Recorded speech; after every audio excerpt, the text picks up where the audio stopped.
प्रार्थना प्रारंभ करते हैं। नहीं है मेरा ये संसार, ना है ये मेरे लिए, सभी है कृष्ण के, सभी तो प्यारे हैं वे सदा।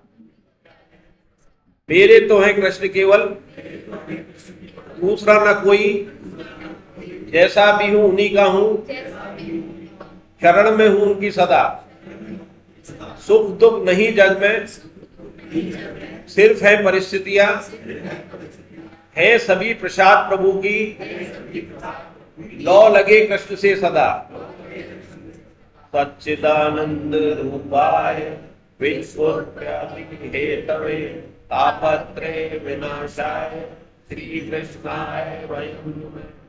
कृष्णे सदा मुक्ते धर्म ज्ञानादि विषय तलो नष्ट दशा में पुणार्थो दुनिदते। वसुदेव सुतं देवं कंसचारूढमर्दनं देवकी परमानन्दं कृष्णं वन्दे जगद्गुरुं। कृष्णं वन्दे जगद्गुरुं। पंचरत्न दिव्य श्लोक कौन पढ़ेगा? माइक ले लो। चालू है। हरे कृष्ण हरे कृष्ण। बैठ के पढ़ लो, बिना लेके पढ़ लोगे। अरे वाह वाह वाह वाह, बहुत मतलब लेट क्लास ज्वाइन के बीच में गायब हो गए तो याद हो गया, इसका मतलब रोज पढ़ रहे थे।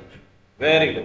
भगवान की कृपा। वही अनुभव करना कि जो जो हमने इस क्लास में बताया वैसे करें, क्योंकि 15 साल के अनुभव के साथ बोल रहे हैं, एक दिन में नहीं बोल रहे। पंचरत्न देवी श्लोक स्वामी जी ने कहा है, और जो लिखने का बताया है कि माला करनी है, लिखना है, उसकी बहुत इंपॉर्टेंस है। जो साथ लिखना है कि दृढ़ निश्चय के लिए बहुत जरूरी है, क्योंकि आप लिखोगे तो फिर उसको मनन भी करोगे। हरे कृष्ण। अजोऽपि सन्न्यव्यात्मा भूतानामीशरोऽपि सन् प्रकृतिं स्वामिनिष्ठाय सम्भवामि यदा याति धर्मस्य विघ्ने भवति भारत अभ्युत्थानमधर्मस्य तदात्मानं परित्राणं साधूनां विनाशाय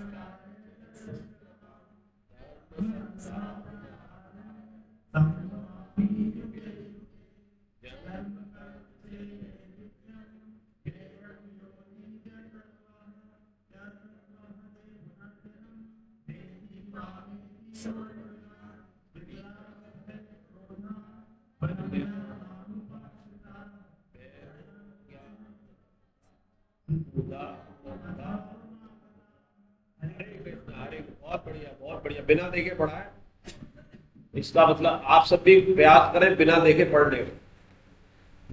तो 7वां अध्याय हमने पूर्ण किया था पिछली बार, आज 8वां अध्याय। तो पिछला जो 7वां अध्याय का आखिरी श्लोक देखें, उसी से ही 8वां अध्याय चालू होगा। ये तो भगवान ने सारा सतत कहा था, लेकिन वेद व्यास जी ने हमारे लिए ये इसको 18 अध्याय विभक्त किया। तो जो श्लोक होता है उसी पे, पिछले श्लोक पे आधारित होता है। तो 8वें अध्याय का जो पहला श्लोक है वो इसी पर आधारित है। 29 चीज जो था कि वृद्धावस्था और मृत्यु से मुक्ति पाने के लिए जो मनुष्य मेरा आश्रय लेकर प्रयत्न करते हैं, वे हमको संपूर्ण अध्यात्म को और संपूर्ण कर्म को जान जाते हैं। जो मनुष्य अधिभूत तथा अधिदेव के सहित और अति यज्ञ के सहित मुझे जानते हैं, वे मुझ में लगे हुए चित्त वाले मनुष्य अंत काल में भी मुझे ही जानते अर्थात प्राप्त होते हैं। यह आधार है अगले अध्याय का, कि अंत काल, अगला अध्याय जो अक्षर ब्रह्म योग है, उसमें कई चीजें विलक्षण आएंगी। एक तो परमात्मा का समग्र रूप आएगा। परमात्मा सगुण निराकार है, निर्गुण निराकार है, सगुण साकार है, ये क्या है। दूसरा, अंत काल में भगवान का चिंतन किससे हो और अंत काल के जो चिंतन से उसकी कैसे प्राप्ति हो। और ये जो 29-30 का जो श्लोक था, वो पहला श्लोक जो था 7वें अध्याय का, मुझ में आसक्त मन वाला मेरे आश्रित होकर योग का अभ्यास करता हुआ, 7वें अध्याय का पहला श्लोक। और ये भी यही कह रहे हैं, वृद्धावस्था और मृत्यु से मुक्ति पाने के लिए जो मनुष्य मेरा आश्रय लेकर प्रयत्न करते हैं, यानी कि दो बातें इंपॉर्टेंट हैं कि मुझ में आसक्ति मन वाला, इतनी आसक्ति हो जाए जैसे हम चाहते हैं ना किसी चीज का, उसी का याद रहता है अर्थ में, और आश्रय भी केवल भगवान का। हम देखते हैं कि मनुष्य में प्रवृत्ति होती है बचपन से लेके अब तक आश्रय ढूंढने की। हम किसी न किसी का आश्रय चाहते हैं, और आश्रय किस लिए? डर की वजह से हमारा। और डर क्या थे? चार भय थे। कौन कौन से थे? चार भय कौन से थे? हाँ, जरा व्याधि। जरा क्या था? बुढ़ापा। और जन तो हमने कष्ट बहुत झेले लेकिन याद नहीं है। मृत्यु का याद रहेगा लेकिन उसको बता नहीं पाएंगे। जन्म का तो झेला है लेकिन बता नहीं सकते, और मृत्यु का हम झेलेंगे, पता है सबको झेलना है। बहुत ही भाग्यशाली होते हैं जो तुरंत चले जाते हैं। तो वो जो भय होता है, ऐसा कहा जाता है कि जन्म होता है तो मृत्यु 100 बिच्छू काट रहे हैं ऐसा डर होता है, और मृत्यु के समय भी जाने किस तरह से मृत्यु आ जाए। चाहे एक्सीडेंट में हो कितना पेन होगा, चाहे अभी उसमें हवाई जहाज में जले थे तो वो जले होंगे सशरीर, कितना कष्ट हुआ होगा। मतलब जिंदा रहने के लिए कितना कोशिश की होगी उन्होंने आखिरी समय तक। कल्पना करें उस अवस्था को, कितना डिग्री टेम्परेचर हो गया था और उसमें घुल गए वो। और व्याधि माने बीमारी। तो इन चारों से बचने के लिए हम आश्रय ढूंढते हैं पूरी जिंदगी भर। संबंध भी इसलिए बनाते हैं, ये मेरे तब काम आएगा, ये मेरे तब काम आएगा। बच्चों को पालते भी इसलिए कि बुढ़ापे में काम आएगा। पति पत्नी का भी इसलिए रहता है कि बुढ़ापे में काम आएगा। अब ये बहू आ गई, ये बेटी पैदा हो गई, अब कौन बच्चे? दोनों बच्चे एक दूसरे का आश्रय ढूंढते हैं। और एक भी चला जाता है तो वो बिल्कुल ऐसा हो जाता है, डिप्रेशन में चला जाता है। क्यों? क्योंकि आश्रय गलत का लिया, वो तो जाना ही है। ऐसा तो बहुत ही कम संभव होगा कि दोनों एक साथ चले जाए। कोई ना कोई एक जाएगा, तो फिर उसके बाद किसका आश्रय है? वो तो आपने विदा कर दी लड़की, बहू आ गई, तो वो आपसे औपचारिक रूप में या कर्तव्य समाज में दिखाने के लिए तो कर सकते हैं। बिरले ही होंगे जो मन से करें, अपना कर्तव्य मान के करें आज के युग में। तो आपका आश्रय उनसे लिया तो दुख होता है। इसलिए भगवान कहते हैं मेरा ही आश्रय। संसार से जो भी आश्रय हुआ एक दिन धोखा देगा। संसार से जो भी सुख प्राप्त करेंगे आखिरी में दुख ही मिलेगा। जो संबंध जन्य सुख की बात की थी कि संबंध जन्य सुख का वियोग ही दुख है। इसका जैसे ही वियोग होगा आपको दुख आएगा।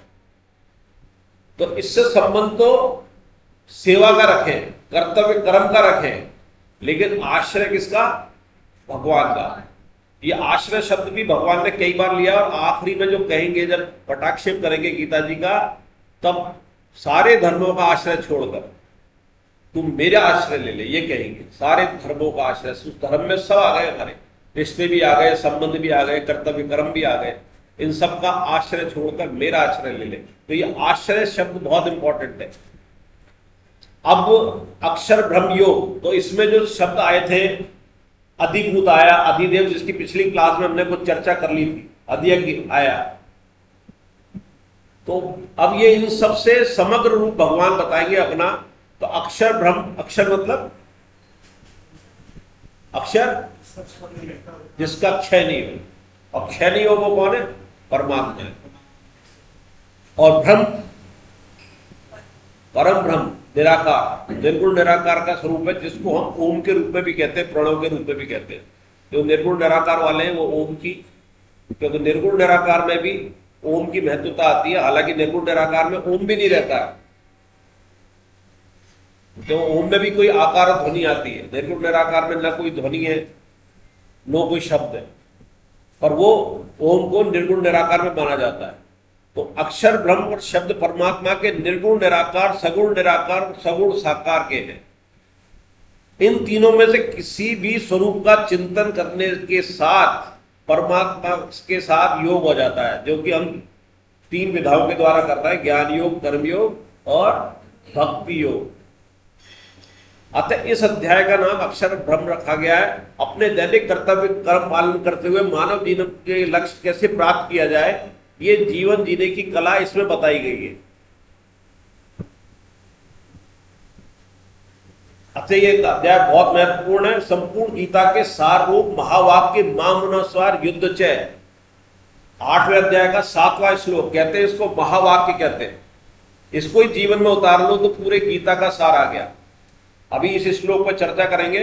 आज के 3, 4, 5 श्लोक इतने इंपॉर्टेंट है कि सारे जीवन की आपकी भक्ति, जीवन के कर्मयोग, जीवन के ध्यान योग, जीवन का ज्ञान योग कितने ही बढ़िया हो, लेकिन अगर आपने इस श्लोकों को पकड़ लिया तो आखिरी में आपका उद्धार हो सकता है पाप करते हुए भी। जो आज के 5वां, 6वां, 7वां ये 3 श्लोक आएंगे।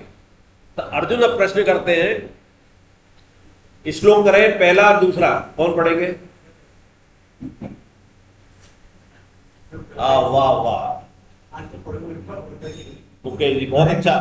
अरे ओम श्री परमात्मा अर्जुन किम तद्ब्रह्म किमध्यात्मम् किम कर्म पुरुषोत्तम अधिभूतं चक्रे प्रोक्त मन्यते किमुच्यते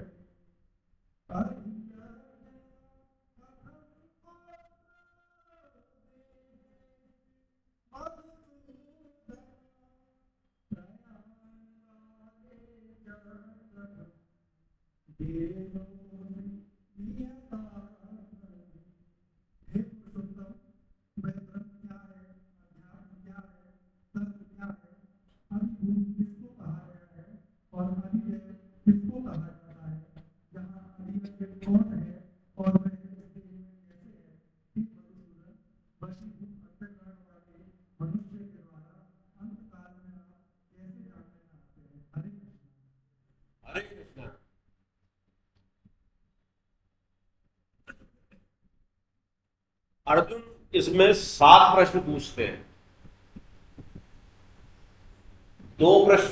6 प्रश्नों का उत्तर तो भगवान आगे के 2 श्लोकों में देते हैं, पर 7वें प्रश्न का मैं लगभग ये पूरा अध्याय खत्म करते हैं। और ये इतना इंपॉर्टेंट है 7वां प्रश्न कि हे मधुसूदन, वशीभूत अंतःकरण वाले मनुष्य के द्वारा अंत काल में आप कैसे जानने में आते हैं। एक एक शब्द देखें। मधुसूदन, कौन थे मधुसूदन? जिन्होंने मधुकैटभ राक्षस का वध किया था। तो इतना मतलब कह रहे कि उस राक्षस का वध किया था, हमारे वशीभूत राक्षस का आप कैसे वध करेंगे, इसलिए शब्द का प्रयोग लिया है। वशीभूत अंतःकरण, अंतःकरण क्या है? मन, बुद्धि, अहंकार, जो हमारा सूक्ष्म शरीर है। सारी तो वही मुसीबत है, कारण शरीर सब उसी से बनता है, फिर बाद में स्वभाव जब बनता है। और वही अपने सूक्ष्म शरीर ही कारण है संसार को अपना मानने का। शरीर थोड़ी मान सकता है। तो सूक्ष्म शरीर की बार बार चर्चा है कि मन, बुद्धि, अहंकार, चित्त भी आ जाता है उसमें। तो शरीर नहीं कर सकता, कारण शरीर क्यों हुआ? कि वो मन, बुद्धि, अहंकार यानी सूक्ष्म शरीर ने जो भी किया उसके कारण स्वभाव बना, उससे वृत्ति बनी। तो कारण शरीर भी बना मन, बुद्धि, अहंकार के कारण। शरीर को झेलना पड़ रहा है, या आत्मा भी जो झेलेगी स्वर्ग में, किसके कारण? सूक्ष्म शरीर के कारण। इसलिए सूक्ष्म शरीर की अंतःकरण की बहुत इंपॉर्टेंस है। वशीभूत अंतःकरण, वशीभूत मतलब हमारा वश में नहीं है, वो हमारे वश में नहीं है। किसके वश में? भूत से लगा लो, अंदर है वशी भूत। भूत कौन है? संसारी तो है, जगत भूति तो है, उसके वशीभूत है वाले मनुष्य के द्वारा अंत काल में आप कैसे जानने में आते हैं। बिल्कुल ये हमारी बात ही पूछ ली है। अंत समय में ये मान रहे हैं कि हम वशीभूत रहेंगे, हमारा अंतःकरण निर्मल नहीं होगा, और फिर भी आप कैसे जानने में आते हैं। बहुत बढ़िया सवाल अर्जुन ने हमारे लिए पूछा है, और भगवान ने भी दिल खोल के हमें दया भी दिखाई है और न्याय भी दिया है अंत काल से। तो कैसे दया है, कैसे न्याय आगे आएगा। और इससे पहले जो 6 प्रश्न थे कि हे पुरुषोत्तम, वह ब्रह्म क्या है, अध्यात्म क्या है, कर्म क्या है, अधिभूत किसको कहा गया है और अधिदेव किसको कहा गया है।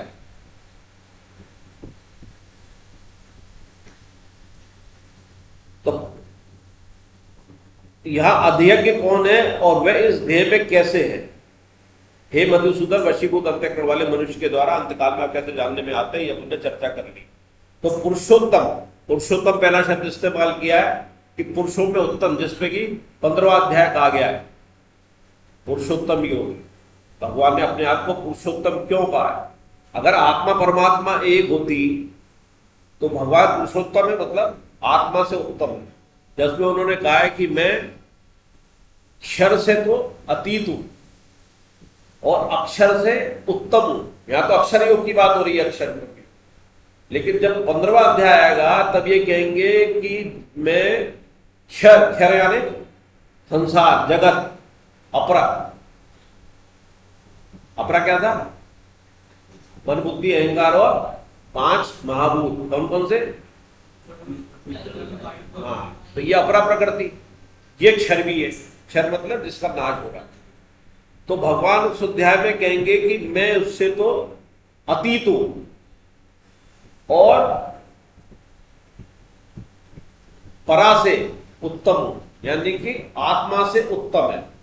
वहां पुरुषोत्तम कहा। तो यहां इसलिए शब्द आया कि हे पुरुषोत्तम। ब्रह्म क्या है? कि ब्रह्म मतलब चर्चा की निराकार का रूप है। ओम निर्गुण निराकार ब्रह्म है। यहां समग्र रूप भगवान के 6 हो। अध्यात्म क्या है?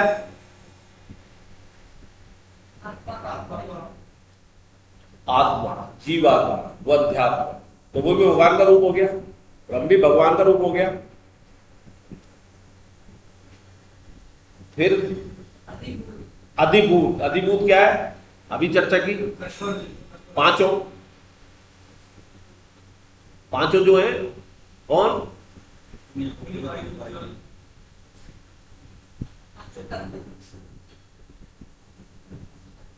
जो पांचों जो अधिभूत है, पृथ्वी, जल, वायु, ये सब अधिभूत, पांचों अधिभूत में आ गए।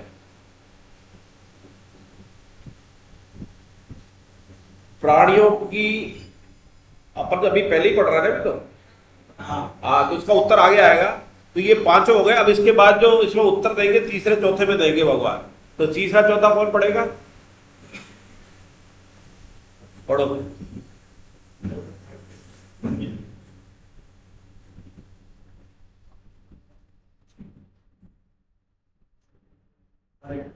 हरे कृष्ण। अक्षरं ब्रह्म परमं स्वभावं स्वध्यात्मा ते मुक्तिर्भावो अधिभूतं क्षरोभाय पुरुषो स्वादिदेवतम् अद्यतो वर्णिवाकृते गुरुनाम वरदम्। सेवक बोले परम अक्षर ब्रह्मा है और पराप्रकृति जीव को आध्यात्म कहते हैं। प्राणियों की सत्ता को प्रकट करने वाला त्याग कर्म कहा जाता है। ये देहधारियों से श्रेष्ठ अर्जुन सर्वभाव अर्थात नाशवान पदार्थ अधिभूत अर्थात हिरण्यगर्भ ब्रह्मा अधिदेव है और इस देह में अंतर्यामी रूप से नहीं अधिव्यक्त। हरे कृष्णा। तो जो पहला प्रश्न था कि अर्जुन का कि ब्रह्म क्या है, तो ब्रह्म क्या है? परम अक्षर ब्रह्मन है। परम अक्षर निर्गुण निराकार का स्वरूप है, ओम के रूप में भी कह सकते हैं उसको। दूसरा प्रश्न है अध्यात्म क्या है? अध्यात्म क्या है? परा प्रकृति जीव हमारे लिए कहा है। ये परा प्रकृति जो है वो अध्यात्म है। तीसरा था कर्म क्या है? इसमें कर्म तो एक हम जो करते हैं, जो हमने कर्म योग में कहा, ये कर्म भगवान के लिए कहा जाता है। कर्म क्या है? तो इसमें कर्म के लिए क्या? प्राणियों की सत्ता को प्रकट करने वाला त्याग कर्म कहा जाता है। ये समझने में बड़ा मुश्किल आता है। प्राणियों की सत्ता को प्रकट करने वाला त्याग कर्म कहा जाता है। तो इसके लिए पहले ये समझना पड़ेगा कि ये भगवान का कर्म है। ये जो पहले भी आया था कि मैं गुणों से गुणातीत हूं, गुणों को अपने वश में करके अपना जन्म लेता हूं, प्रकृति को उत्पन्न करता हूं। तो विसर्ग, महासर्ग, प्रलय और महाप्रलय, ये 4 शब्द है, पहले इनको समझ लेते हैं। प्रलय मतलब जब प्रकृति सारी ब्रह्मा में लीन हो जाती है, और ब्रह्मा समेत जब भगवान में विलीन होती है उसको महाप्रलय कहते हैं। और भगवान उसी में, जीव उसी संस्कार के तहत, जो जो हमारे संस्कार है, प्रारब्ध है, स्वभाव है, उस समय जीव सब उसके साथ समाहित होता है, ब्रह्मा में, और फिर ब्रह्मा से विष्णु में, भगवान में। तो ये क्या हुआ, प्रलय और फिर महाप्रलय। जब भगवान में भी आ जाते हैं, मतलब ब्रह्मा जी भी आ गए, अब सृष्टि दोबारा चलती है। कहते हैं ना, एक कल्प दूसरा कल्प। तो जब सृष्टि चलती है तो पहले भगवान क्या करते हैं, भगवान में सारे जीव ब्रह्मा समेत हैं, और उसी संस्कार के तहत है, जो जो हमारे संस्कार स्वभाव है ना, जिसके कारण हमें जन्म मिल रहा है। ऐसा नहीं है वहां जाकर शुद्ध हो जाके, बिल्कुल नहीं। उसी संस्कार के साथ हम भगवान के अंदर चले जाते हैं, वो महाप्रलय हो जाती है। फिर सृष्टि भगवान दोबारा जब रचना करते हैं उसको महाविसर्ग कहते हैं। और ब्रह्मा जी को पहले उत्पन्न करते हैं, फिर ब्रह्मा जी से कहते हैं अब तुम उत्पन्न करो। तो ब्रह्मा जी जब उत्पन्न करते हैं तो विसर्ग। तो जब परमात्मा में सृष्टि लीन होती है ब्रह्मा जी समेत, तो परमात्मा क्या है, स्थिर स्वभाव है। क्या है परमात्मा, कर्म नहीं करता है, स्थिर है। लेकिन सृष्टि रचना के लिए अपनी स्थिरता का भगवान त्याग करते हैं। स्थिर थे, लेकिन सृष्टि की चलाना है दोबारा से महाप्रलय के बाद, तो वो महाविसर्ग होता है। उस महाविसर्ग का मतलब भगवान ने कर्म किया, स्थिर थे, लेकिन भगवान ने अपनी स्थिरता को खत्म किया। भगवान स्थिर है, तो स्थिरता का त्याग करके ही वो अपना कर्म करते हैं, और इस कर्म से निर्लिप्त रहते हैं, इसलिए उन्हें कर्म मानते नहीं। ये पहले के अध्याय में आया था कि मेरे जन्म क्यों दिव्य है और मेरे कर्म क्यों दिव्य है। तो जन्म में तो यह आया था कि वो हम जो हमारी जन्म होता है वो हमारे गुणों और स्वभाव के और प्रकृति के वश के कारण होता है, हमारे हाथ में नहीं है जन्म लेना। हमने जो जो कर्म किए थे, जो जो गुणों से हम गए थे, और जो जो कर्म बंधन से बंधे थे और हमारा स्वभाव था, उसके वशीभूत होकर परा और अपरा के संयोग से पृथ्वी चलती है, सृष्टि चलती है। पहले के श्लोकों में आया, तो हमारा जन्म होता है, और जो इन गुणों से परे हो जाते हैं उनका मुक्ति हो जाती है। वो तो भगवान इसको वश में करके अपनी प्रकृति को, हम परवश होते, इसलिए हमारे जन्म दिव्य नहीं हो सकते। भगवान का जन्म दिव्य होता है, लेकिन हमारे कर्म दिव्य हो सकते हैं। ये पहले के अध्याय में आया कि हमारे कर्म दिव्य हो सकते हैं अगर हम अकर्म करें तो। क्योंकि भगवान के कर्म अकर्मी होते हैं, लिप्त नहीं होते, पर हम ये कर सकते हैं, भगवान की तरह कर्म कर सकते हैं। भले ही हम जन्म भगवान की तरह नहीं ले सकते, लेकिन ये कर सकते हैं कि हमें जन्म न मिले और भगवान की मर्जी से जन्म मिले, तो हमारा उस समय जन्म दिव्य हो सकता है, जो संतों का होता है। पहले चर्चा हुई थी ना कि एक मोक्ष होता है और एक वैकुंठ धाम होता है। तो वैकुंठ धाम वाला जो जन्म होगा तो वो दिव्य के समकक्ष हो सकता है। दिव्य नहीं कह सकते, कहीं लिखा हुआ नहीं है, अपने मन से लगा रहा हूं। क्यों मुकेश जी? वो दिव्य हो सकता है कि भगवान की आज्ञा से हो रहा है, अब प्रकृति के वश से जन्म नहीं ले रहे, भगवान के द्वारा जन्म ले रहे। तो ये इससे लगा मन में भाव आया, कह दिया लिखा हुआ नहीं है। तो वैकुंठ धाम वाले जो आते हैं और वो उनका दोबारा जन्म फिर नहीं होता, भगवान की आज्ञा से आएंगे। वो भगवान का काम करने आते हैं, जैसे स्वामी जी हुए, तुलसीदास जी हुए, मीराबाई हुई, ये भगवान के परिकर कहलाते हैं, जो भगवान के साथ भजन करते हैं। भगवान कहते हैं अभी मेरी जरूरत नहीं है, अभी तो तुम ही जाओ, तुम ही संभाल लो। तो त्याग और ये कर्म समझ में आ गया, ये सबसे इंपॉर्टेंट था। बातें तो शब्दों में आ जाती है। प्राणियों की सत्ता को प्रकट करने वाला त्याग कर्म कहा जाता है। हे देहधारियों में श्रेष्ठ अर्जुन, क्षर भाव अर्थात नाशवान पदार्थ अधिभूत है। तो नाशवान कौन कौन है? ये सारी पांचों, हाँ पांचों प्रकृति नाशवान है, जो तत्व है। पुरुष अर्थात हिरण्य गर्भ ब्रह्मा अधिदेव है। देव और जितने भी ब्रह्मा और सारे देव, उनको अधिदेव देव शब्द का इस्तेमाल किया। ये इसलिए कर रहे हैं कि ये शब्द जो है हमें परेशान न हो इससे, इसका ज्यादा कोई इसमें गहराई नहीं है इसमें, लेकिन ये है कि ये सारे परमात्मा के रूप है। ये अभी एक स्वामी जी की बात से बताऊंगा कि इन छह को कैसे स्वामी जी ने कहा कि कैसे परमात्मा के रूप में छह की जो चर्चा हो रही है। पुरुष अर्थात हिरण्य ब्रह्मा है और इस देह में अंतर्यामी मैं ही अधियज्ञ हूं। हमारी जो आत्मा है वो भगवान है, उसका नाम दिया उन्होंने अधियज्ञ। तो अब इसमें दो बातें हुई। भगवान के कितने स्वरूप हैं? इसमें देखो दो दो का जोड़ा आएगा। जो स्वामी जी ने कहा है उसका मैं निकालता हूं, फोटो खींच के लाया हूं। ब्रह्म का जोड़ा कौन सा है? अधियज्ञ। ब्रह्म भी निराकार, अधियज्ञ क्या हो गया? परमात्मा। वो ब्रह्म भी परमात्मा, तो ये जोड़ा हो गया। दूसरा अध्यात्म, अध्यात्म माने जीव और अधिदेव और अध्यात्म, ये जोड़ा हो गया। एक कर्म, लेकिन कर्म होते कहां है? प्रकृति में, तो वो क्या हो गया? अधिभूत हो गया, ये जोड़ा हो गया। अब स्वामी जी इसमें एक बहुत अच्छी बात कहते हैं कि इसको उदाहरण से ये समग्र रूप है भगवान का। अधियज्ञ भी भगवान है, अधिदेव भी भगवान है, अध्यात्म भी भगवान है, परम अक्षर ब्रह्म भी भगवान है। ये छह के छह भगवान का समग्र रूप है। इसीलिए इसमें पहले आया है कि निर्गुण निराकार, सगुण निराकार और सगुण साकार, इन सब में आ जाते हैं। तो उदाहरण के लिए स्वामी जी कहते हैं कि जो जल है, जैसे जल के उदाहरण से कहते हैं, जल के कितने रूप है? अभी जब बरसात नहीं हो रही थी, मई जून का महीना था, उस समय भी तो जल था। हवा में था या वायु में था कि नहीं? एक तो वो जल हुआ, एक जो जल था जो भाप बन जाता है, वो जल हुआ।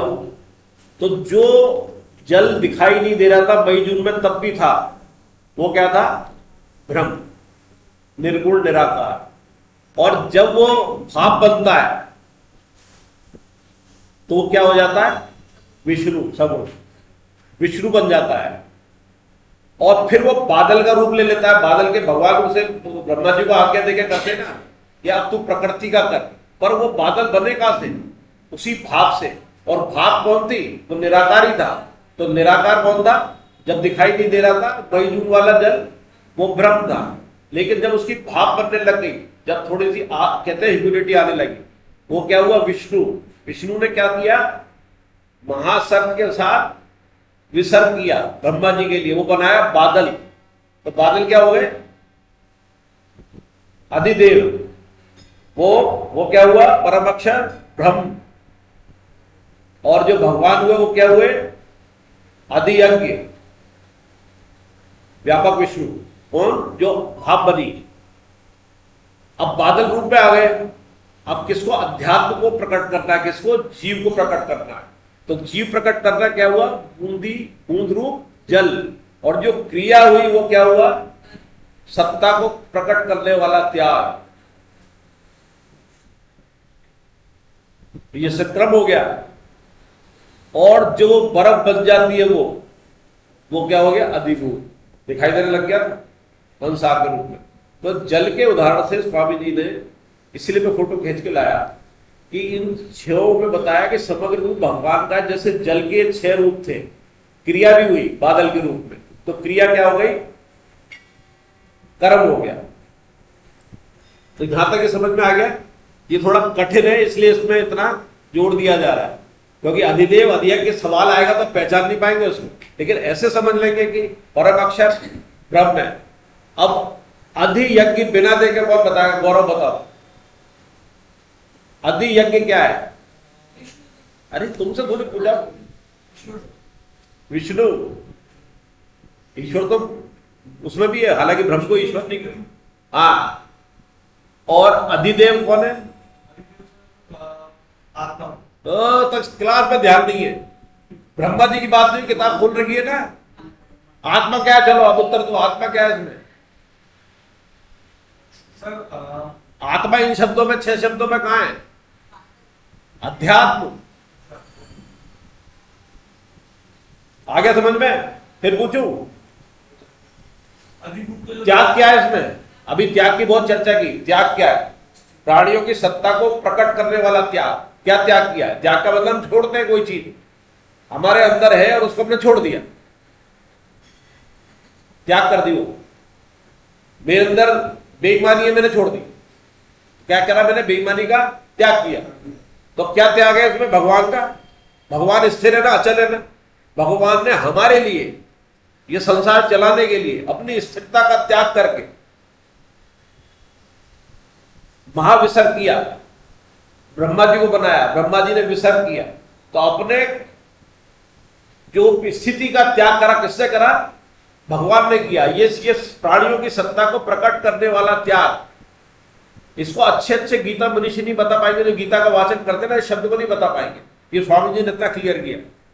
और ये 6 के अंदर परमात्मा के सारे समग्र भगवान की चर्चा है। सगुण निराकार, निर्गुण निराकार, सगुण साकार, सबकी चर्चा इसमें 5-6 में। 6 ही भगवान के रूप में कैसे बताया? किस उदाहरण से बताया? जल के। तो जल, जो मई जून वाला जल था, जो दिखाई नहीं दे रहा था, वो क्या था? ब्रह्म। अक्षर दिखाई नहीं देता ना, ब्रह्म। और उसके अंदर जो भाप बनने लगी, वो दिखाई देने लगती है ना, वो क्या है? विष्णु। वो क्या था? आदि आज्ञा। और फिर उससे जो बादल बन गए, आज्ञा दे दी उन्होंने, वो क्या हो गए? ब्रह्मा जी। और उसको करने की क्रिया क्या हो गई? कर्म। और जो बूंद बनी, वो कौन हो गए? आत्मा। और वो बूंदे जब जमा हो गई, वो क्या हो गया? अधिभूत। आगे समझ में? दोबारा पूछा जाएगा अगली क्लास में। ये अब आएगा ना। इसमें ब्रह्म क्या था? निर्गुण निराकारी तो है। ब्रह्म का मतलब क्या होता है? निर्गुण का मतलब जो गुणों से अतीत है। अच्छा चलो, आप निर्गुण से सगुण गुण बताओ, तुम क्या होते हैं? तुमने सवाल पूछा निर्गुण क्या होता है, मैंने सवाल पूछा गुण क्या होता है। मैंने चर्चा करी है, इसलिए पूछ रहा हूं। गुण क्या होते हैं और कितनी तरह के होते हैं? कोई और गुण कौन, कितने तरह के होते हैं, कौन बता सकता है? मुकेश जी को छोड़ के।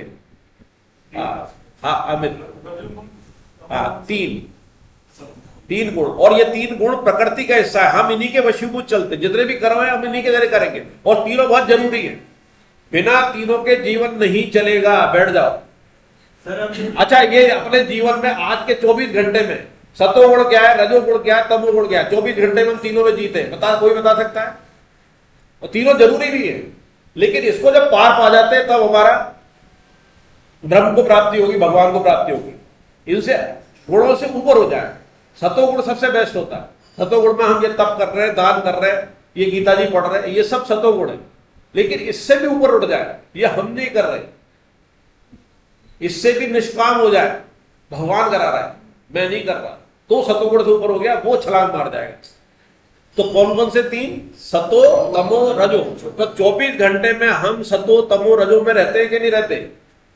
बताओ। उदाहरण के लिए, तमो कब होता है हमारा? हम तमो में रहते हैं। सात्विक तमो भी होता है? क्या? आलस्य। नहीं, या आलस्य तो वो हो जाएगा, दुर्गुण कहलाएगा।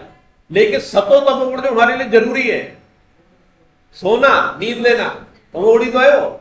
निद्रा को तमोगुण में माना गया। पर अत्यधिक निद्रा, अत्यधिक आलस्य तो कैसा भी हो, आलस्य और थोड़ा भी प्रमाद, पर निद्रा जरूरी है। तो हम तमोगुण 6 घंटे की निद्रा ले रहे हैं, तो वो सात्विक तमोगुण है, वो जरूरी है।